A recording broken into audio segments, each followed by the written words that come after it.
saatnya kita akan masuk penyalaan lilin. Dengan hormat kami mempersilakan Bapak Pengkhotbah kita pada sore hari ini, Bapak Pendeta Dr. Martua Manihuruk MTH. Yang kedua, Ketua Panitia Bapak Yasarau Telambanua SH MKN MH. Yang ketiga, mewakili jemaat Ibu Risma Borubangun. Yang keempat, mewakili orang tua Bapak Dr. Layari Sinukaban MTH. Yang kelima, mewakili tamu undangan Opung Samuel Pardede. Yang keenam, mewakili pemuda GBI Bahagia Catherine. Yang ketujuh, mewakili anak sekolah minggu Christian Telambanua. Mari kita sama-sama bangkit berdiri. Jemaat Tuhan, kami persilakan untuk menyalakan flashlight-nya. Kepada panitia mohon untuk mematikan lampu sejenak.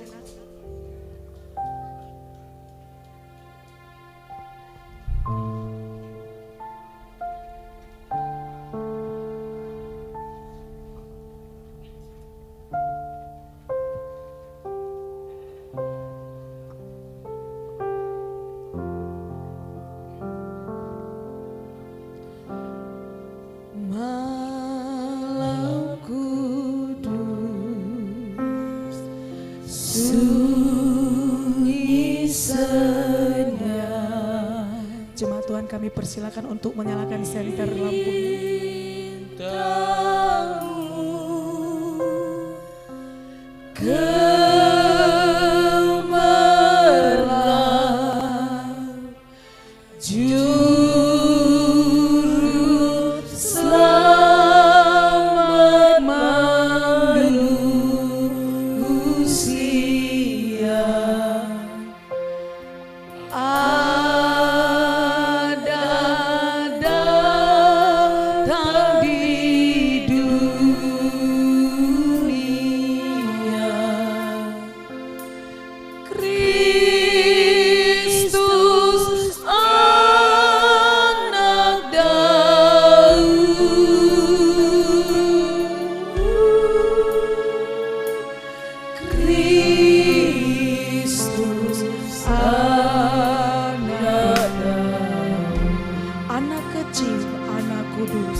Sunyi senyap, bintangmu gemerlap.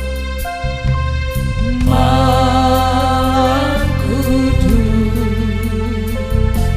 sunyi senyap, bintangmu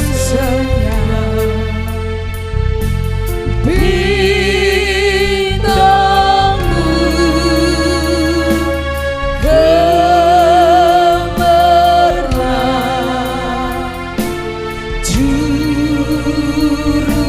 Selamat manusia.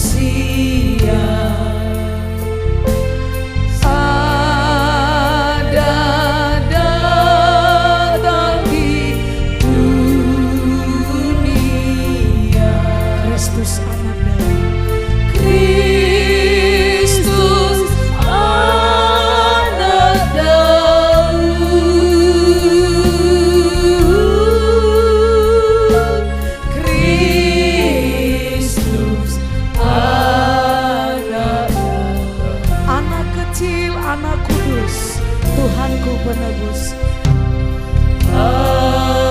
Kami persilakan Bapak Ibu yang ada di depan untuk kembali ke tempat.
Kita berdoa.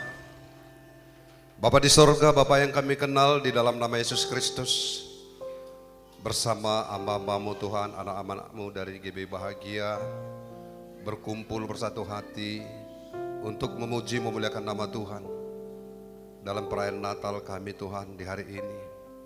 Terima kasih Bapa buat persiapan-persiapan yang telah dilakukan oleh anak-anakmu. Terima kasih buat malam hari ini Tuhan, Kau hadir di tengah-tengah kami. Engkau lawat kami Tuhan, Kau jamah setiap kami di tempat ini. Kau buka hati pikiran kami. Tuhan, tidak ada satupun yang terlewatkan oleh lawatan Tuhan. Biarlah kami pulang dan datang tidak sama lagi. Biarlah berkat sukacita, berkat Natal malam hari ini Tuhan menyertai kami ketika kami pulang. Terima kasih Bapa. Kau berikan kesempatan bagi kami untuk menikmati perayaan Natal malam hari ini Tuhan. Dengan hadirat-Mu dan lawatan-Mu, bawa kami lebih dalam lagi Tuhan untuk mengenal Tuhan. Engkau sungguh mengasihi kami Tuhan, mengaruniakan anak-Mu yang tunggal bagi kami, agar setiap orang yang percaya diselamatkan. Berkati hamba-Mu malam hari ini Tuhan, urapi dan Kau pimpin dengan Roh-Mu yang kudus untuk menyampaikan isi hati-Mu. Tuhan, hamba-Mu terbatas, tapi biarlah Tuhan yang berbicara di tengah-tengah kami. Terpujilah Tuhan. Di dalam nama Yesus Tuhan kita yang hidup, kita yang siap diberkati, bersama-sama kita katakan amin. Silakan dulu Bapak Ibu. Salam. Ya, kurang semangat. Salam. Ya, puji nama Tuhan. Hari ini kita bersyukur ya, kita bisa bersama-sama untuk ikut beribadah untuk perayaan Natal. Pertama, kenapa kita sangat bersyukur? Karena ada orang-orang yang tidak bisa ikut dalam perayaan Natal. Mungkin karena sakit, apalagi ya saudara-saudara kita yang kena bencana banjir, baik di Kabupaten Sibolga ya maupun daerah-daerah lain. Kita bersyukur ya, walaupun kemarin ada banjir, ada juga sebagian yang sudah tertutup rumahnya. Mungkin ada jemaat kita juga yang di belakang gereja kita ada yang sampai setengah rumah, ada yang sampai atap katanya. Bahkan gereja kita juga harus gulung ambal karena habis dihantam hujan. Tapi nggak apa-apa, semuanya itu kita kerjakan penuh sukacita karena Tuhan yang menyertai kita. Amin.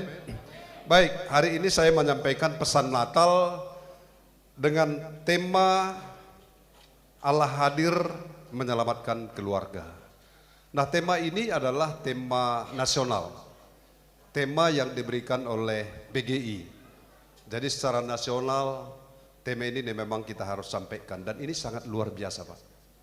Ya, ini gak sembarang kenapa muncul tema ini, Allah menyelamatkan keluarga.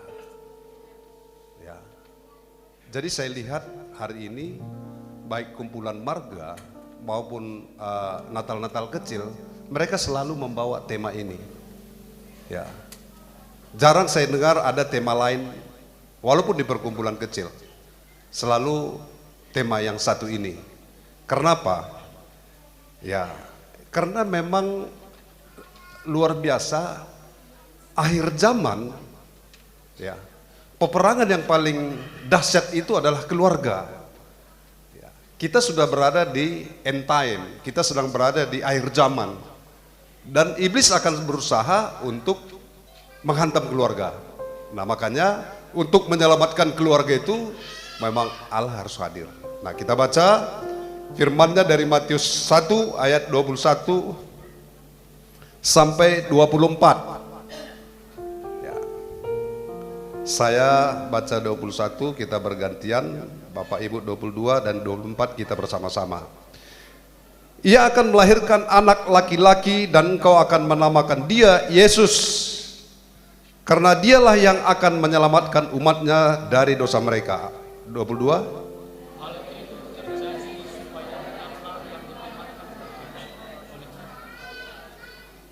Sesungguhnya anak darah itu akan mengandung dan melahirkan seorang anak laki-laki, dan mereka akan menamakan dia Immanuel, yang berarti Allah menyertai kita.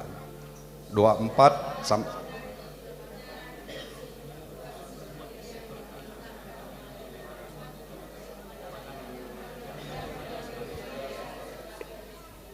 baik. Nah, kita akan bicara tentang keluarga dan bagaimana Tuhan ada di tengah-tengah keluarga. Keluarga itu ada bapak, ada ibu, ada anak-anak. Itulah keluarga, ya, menurut Kamus Bahasa Indonesia. Nah, sekarang keluarga, ya, itu pertama sekali Tuhan yang buat.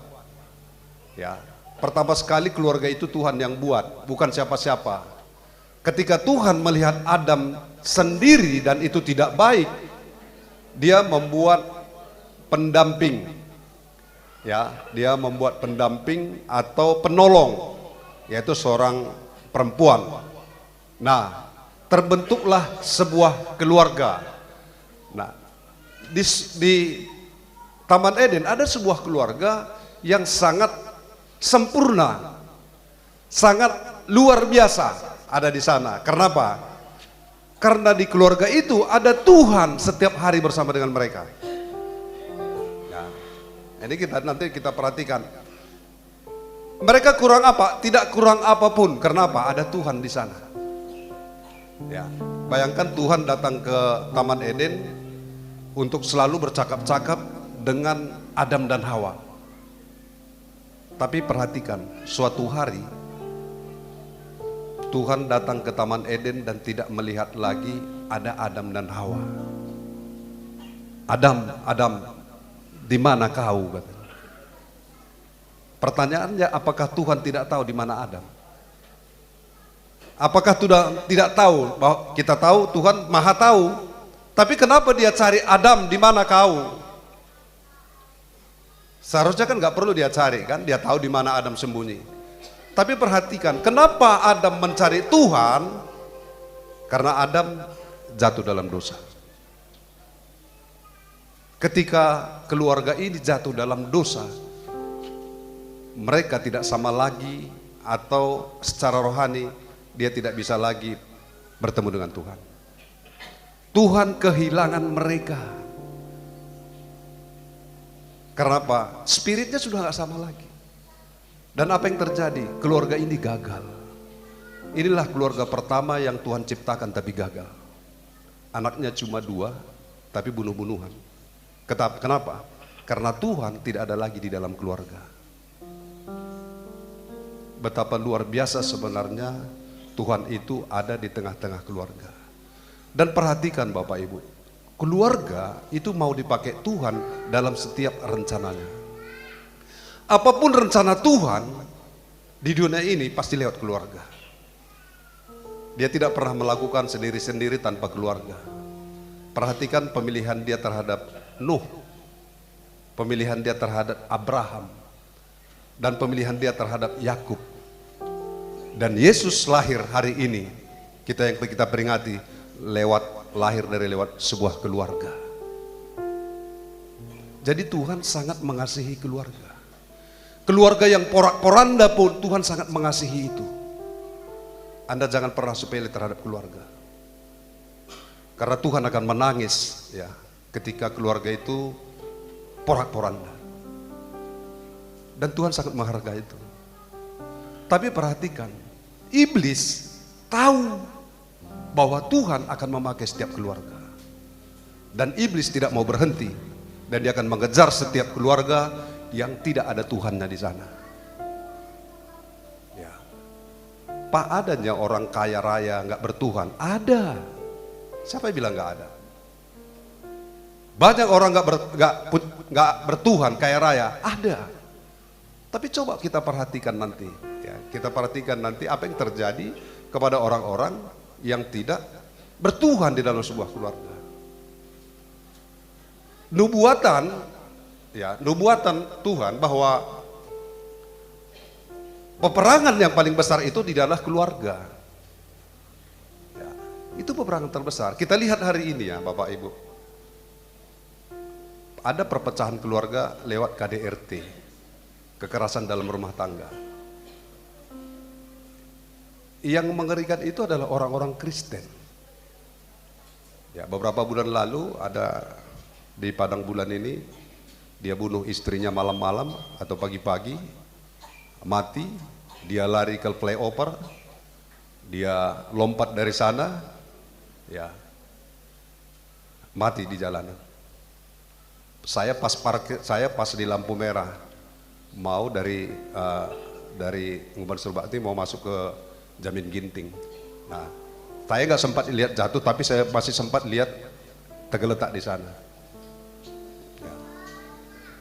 Apakah ini susah keluarganya? Nggak ada uang? Enggak, mereka punya usaha kok.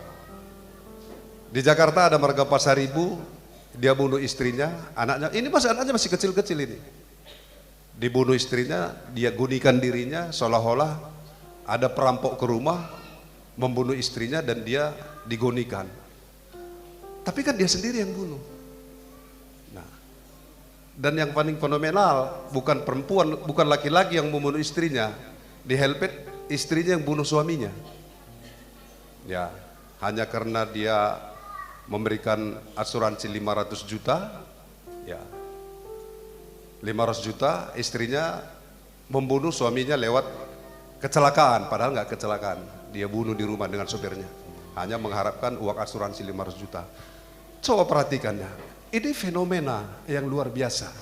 Dan yang paling mengerikan hari ini adalah perceraian itu di usia tua. Perceraian itu di usia tua yang paling banyak. Betapa luar biasanya sebenarnya iblis ya mempengaruhi keluarga-keluarga yang tidak punya Tuhan. Selain KDRT apa? Ada perselingkuhan. Lewat apa? Media sosial yang luar biasa ini. Kemarin ada dengar saya kesaksian dari teman saya, udah sintua, istrinya juga pengurus gereja. Hanya karena suaminya melihat chat istrinya dengan seseorang, ya karena istrinya agak modis ya, walaupun udah tua kata Bapak itu tadi, 58 udah tua. Karena saya pun 58, 59, udah tua. Tapi karena modis, ya mungkin ada chat suaminya udah 60, 65 udah pensiun. Tapi terbaca chattingnya, akhirnya apa? Cerai. Inilah yang dikejar oleh iblis hari ini. Belum lagi pernikahan yang tidak kudus. Ya, di gereja kita saya sedang membersihkan semua keluarga-keluarga yang pernikahannya tidak kudus. Saya sedang menyuruh mereka untuk KOM 100, bimbingan konseling, dan saya akan memberkati mereka dengan peneguhan pernikahan. Karena itu adalah tanggung jawab saya. Dan tidak ada seperti itu lagi di gereja. Ya. Karena seringkali kita tidak sadar sebagai orang tua, hanya karena hasil pernikahan yang tidak hamil di luar pernikahan, tapi dibiarkan bahkan anak sampai 5, 6, 7 ada di situ. Seolah-olah itu benar. Ya, saya tidak mau ada seperti itu, saya lihat dan saya tahu. Dia nggak sadar, anak pertama oke, pindah ke Medan ini, kedua, ketiga, dan nggak pernah diberkati dalam rumah Tuhan.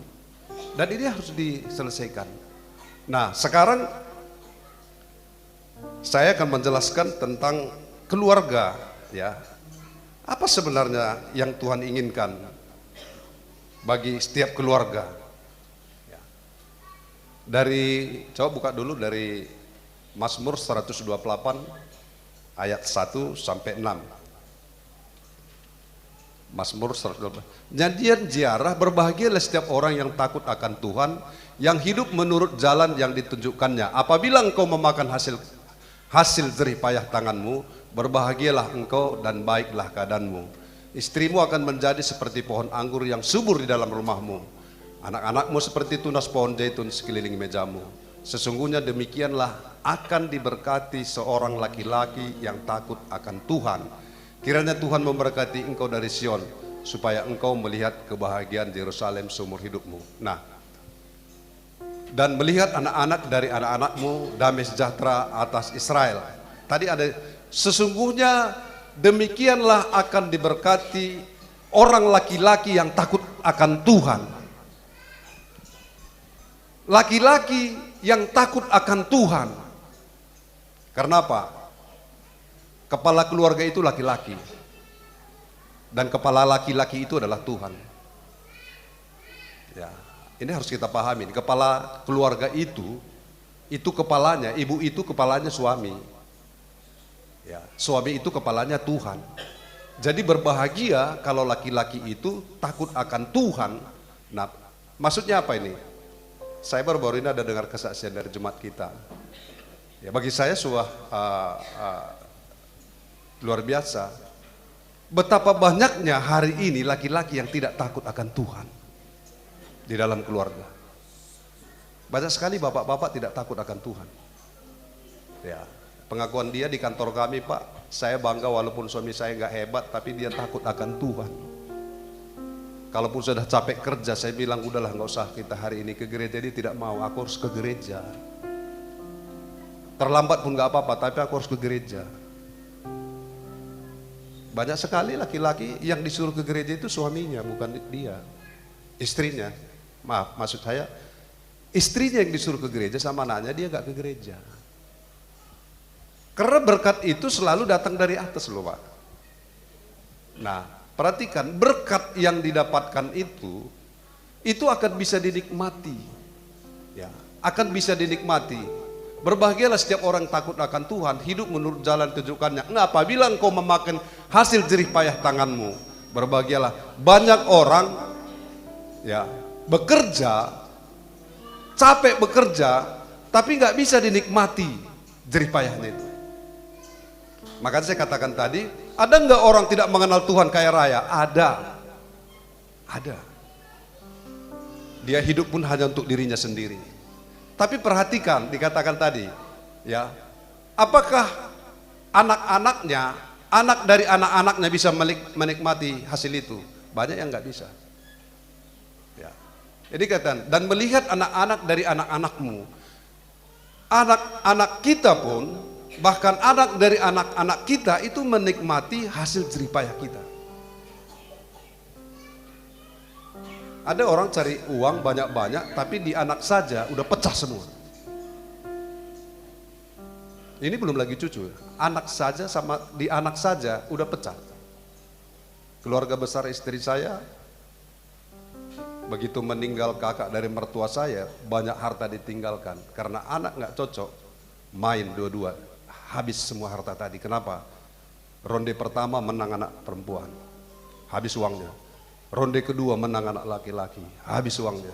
Berikutnya menang lagi sana, habis uang, habis. Artinya akhirnya apa? Semua harta tadi ada di pengacara hari ini. Yang menyedihkan, yang perempuan tadi udah meninggal lagi. Ini ribut semua sekarang hari ini.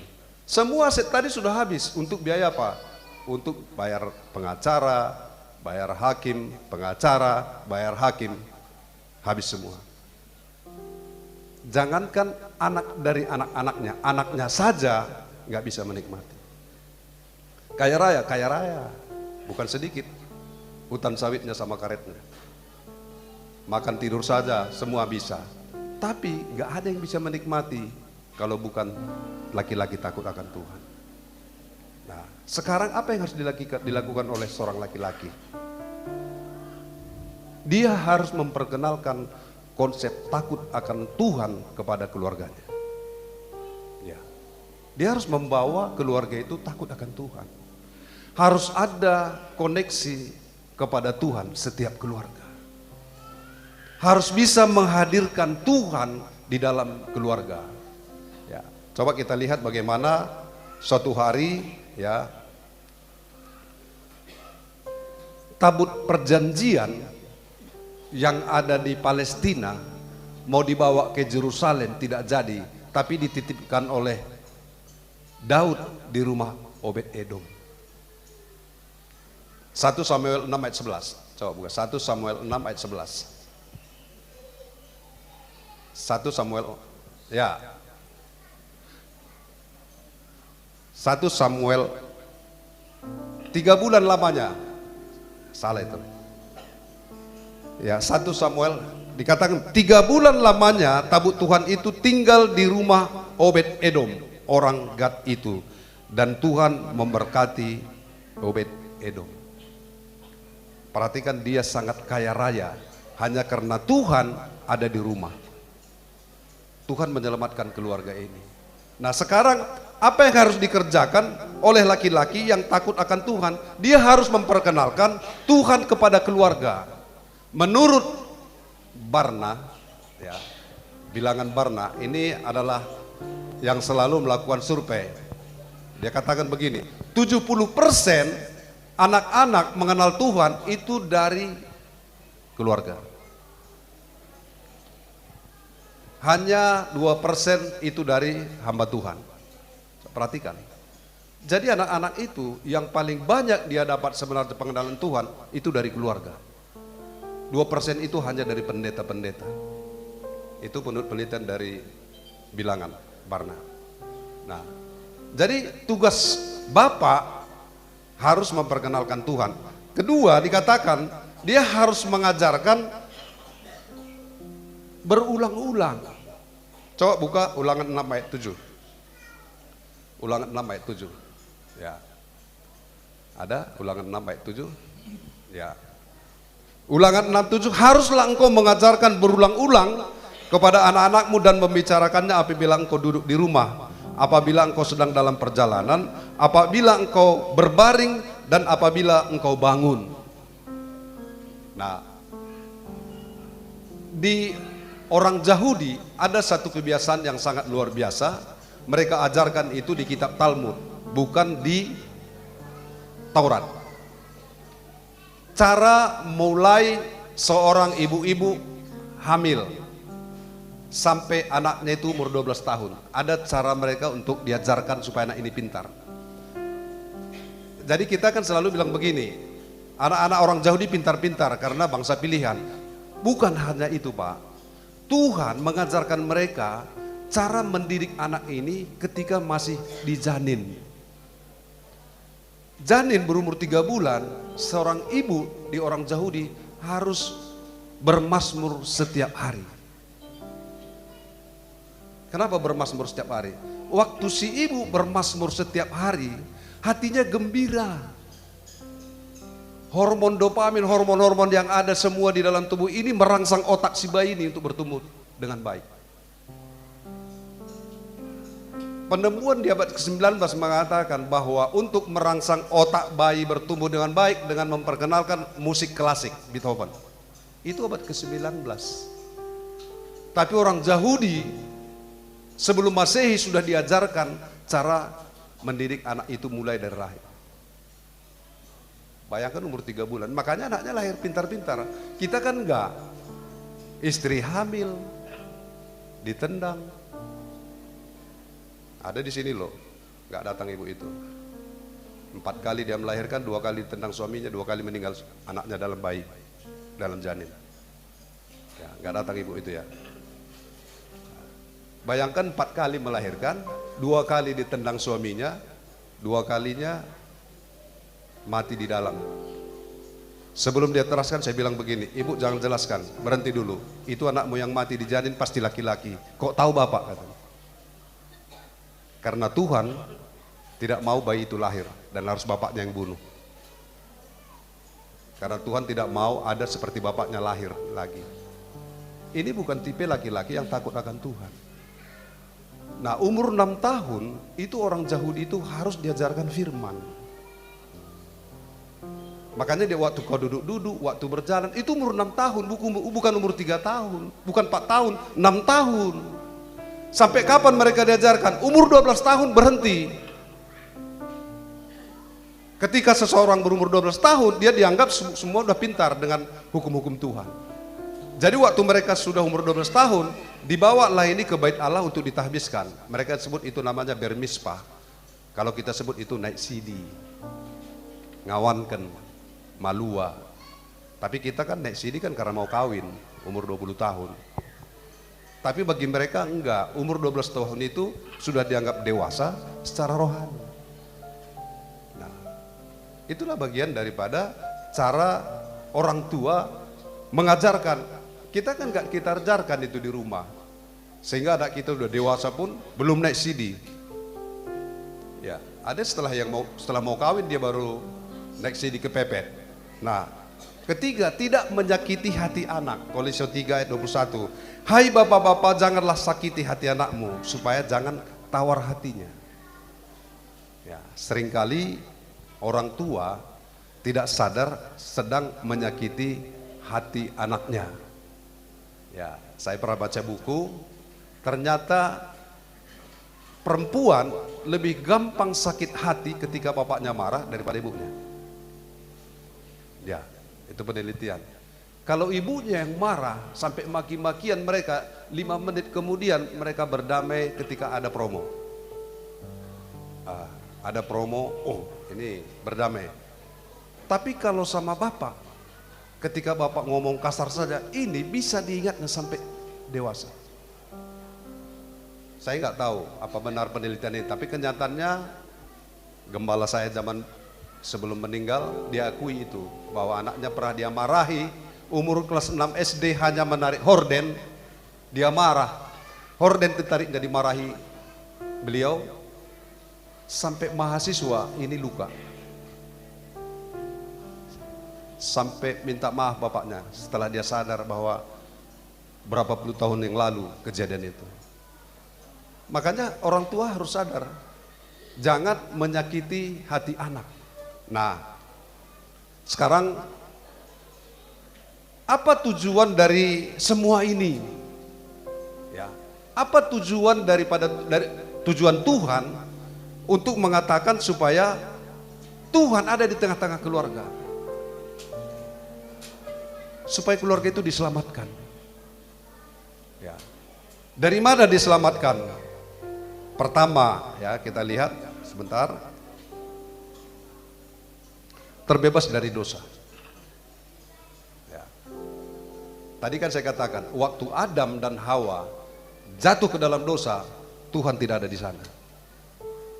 Tapi waktu kita menghadirkan Tuhan kembali di tengah-tengah keluarga, Tuhan akan menghapuskan segala dosa. Ya, itu yang membebaskan kita dari dosa. Jadi kehadiran Tuhan hari ini, yang sedang kita pelajari, yang sedang kita peringati hari ini, itu akan membebas kita dari dosa. Rumah tangga itu akan bebas. Kedua, ada hidup kekal. Ya. Tuhan menyelamatkan keluarga, ada hidup kekal bagi keluarga. Yesus menjanjikan hidup kekal. Nah, terakhir, ini terakhir.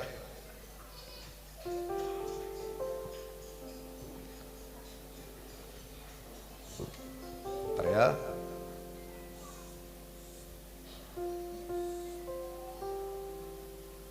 Apa tujuannya daripada kehadiran Yesus Kristus? Yaitu, coba buka dulu Maleakhi 2:15, bisa? Maleakhi 2 ayat 15 mengatakan begini, bukankah Allah yang esa menjadikan mereka daging dan roh? Dan apakah yang dikehendaki kesatuan itu? Keturunan ilahi. Jadi jagalah dirimu dan jangan orang tidak setia terhadap istri dari masa mudanya. Kalau ada Tuhan di tengah-tengah keluarga, Tuhan mau dari keluarga itu muncul keturunan ilahi. keturunan yang ilahi. Jadi setiap keluarga yang takut akan Tuhan akan lahir dari sana keturunan-keturunan yang ilahi. Ngerti ya Pak? Lahir anak kita jadi pemimpin di sana. Lahir anak kita jadi bos di sana. Lahir jadi anak kita jadi luar biasa di sana. Itu yang diinginkan oleh Tuhan dari setiap keluarga hari ini. Jadi sekali lagi Bapak Ibu, tema Natal untuk kita hari ini adalah bagaimana hadir di tengah keluarga untuk menyelamatkan keluarga itu sendiri.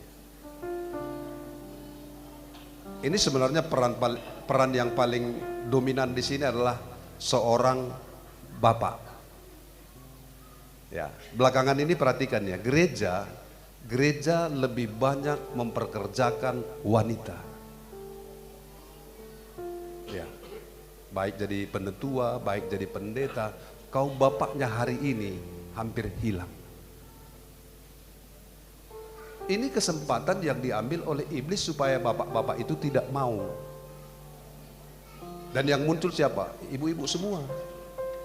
Saya bukan anti seorang ibu yang melayani, tidak. Tapi kan ada bapak sebagai imam. Imam itu tidak pernah tergantikan oleh siapapun. Gak bisa digantikan. Imam itu harus laki-laki. Ya, bukan tidak bisa perempuan sebagai penetua, bukan gak bisa.